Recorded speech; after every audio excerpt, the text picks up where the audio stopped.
পরবর্তীতে আপনার ঘরে নিয়ে আসে, সালের ঘরে নিয়ে আসে, এরা যে ধর্ষণ অভিনয় এর গ্যারান্টি করে প্রশাসন দিতে পারবে? এটা তো 100%। আমরা তোমাদের সাথে একমত।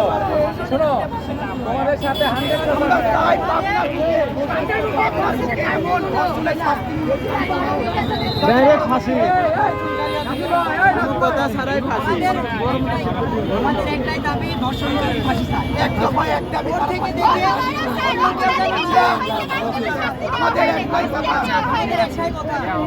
আমাদের একটাই কথা, একটাই এর আগে যদি নেক্সট আন্দোলন করতে যদি এরকম যদি না যদি চালায়, পরবর্তীতে আমরা সবাই থানায় ঢুকতে দরকার বললে আমরা এই প্রশাসন রাখবো না। আমরা এই প্রশাসনকে আমাদের সুস্থ বিচার দিবে, কোর্টে যাও, সেগুলো আমরা করবো। আমাদের কাজ শেষ। আমরা ধরছি কোর্টে প্রশ্ন করতে পারবো। আমাদের পাল্টাই আমাদের সুস্থ যাও দেখাবো।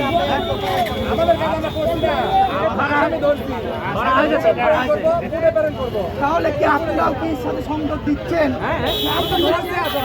তাহলে আপনারা যে ধরছেন পরে আমাদের চলে যাকে বলছেন আপনারা কি সাপোর্ট দিচ্ছেন?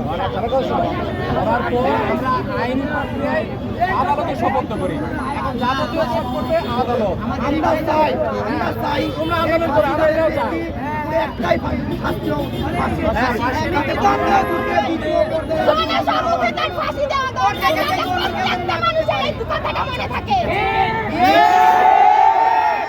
পরবর্তীতে যদি এই কাজ যদি না করা হয় তাহলে আমরা যতগুলি স্টুডেন্ট আছি সবাই থানা এবং কোর্ট ঘেরাও করবো।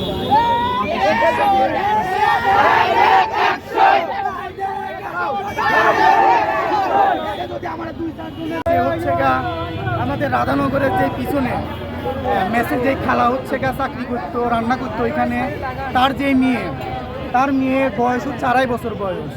তাকে ওই বাসার ঘর জামাই তিনি হচ্ছে গা ঘরের ভিতরে ডাক দিয়ে নিয়ে যায়, গোলাপ জ্বালানোর কথা ডাক দিয়ে নিয়ে যায়, তাকে 15 মিনিট ধরে নিয়ে যায়, নির্যাতন করে এবং ধর্ষণ করে। কোন ম্যাচে?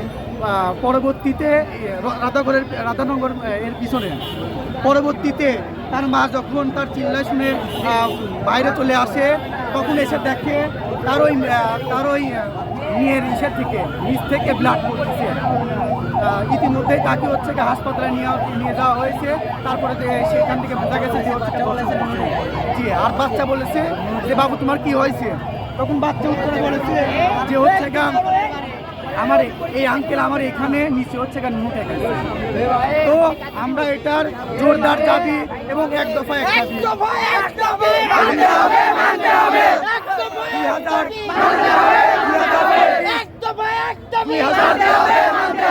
2026 এসএসসি ব্যাচের পাবনা শহরের আমরা রয়েছি আইডিয়াল ব্যাচ, মিউচুয়ালিস্ট এবং আমজাদ হোসেন, আরও অন্যান্য স্কুল রয়েছে, স্কুল, তারা আমরা কর্মসূচি পালন করছি।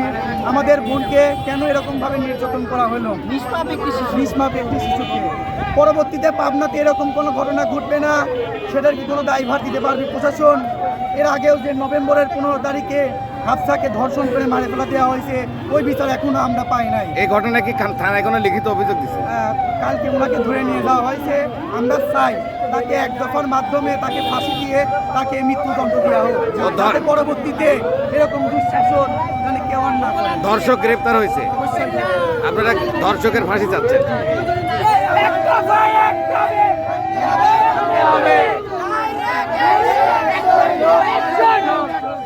Direct action!